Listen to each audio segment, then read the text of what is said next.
Bonjour et bienvenue dans Une minute un livre. Je vous parle aujourd'hui de cet ouvrage, L'égalité sans retour de Geneviève Fraisse aux éditions CNRS 2024. Alors on est vraiment ici sur un essai engagé, articulant histoire, philosophie politique. On est sur un essai féministe. Que signifie vraiment l'égalité, la mixité, la liberté? Quel lien entre égalité et liberté? Quelle est la nature de la rencontre entre les deux? La réponse n'est pas si simple. Alors en effet, l'égalité pensée uniquement comme, je cite, un redonner une place aux femmes ne suffit pas, ne suffit plus. La liberté est soumise aux aléas de l'histoire et son contenu, sa définition change au gré du moment, précise Geneviève Fraisse. Donc c'est vraiment cet ordre social, ce système qu'il faut repenser, renverser. Alors combien de femmes dans l'histoire ont incarné les étapes phares des luttes féministes et politiques au moyen de stratégies, en partant par exemple de l'éloquence pour parvenir à de l'influence, ou encore le fait de devoir s'auto-octroyer une reconnaissance, condition d'une future liberté. Alors l'heure n'est plus à la compensation ni au dédommagement, ce n'est ni de l'égalité d'ailleurs ni de la liberté.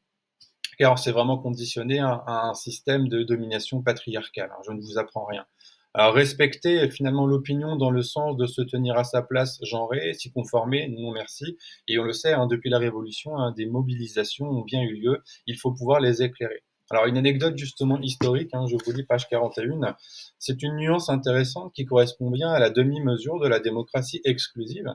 Les femmes sont bien présentes dans l'espace de l'égalité autrement que les hommes.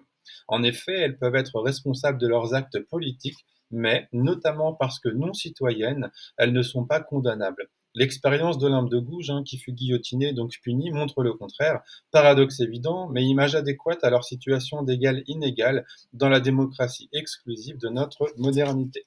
C'est quand même assez éloquent.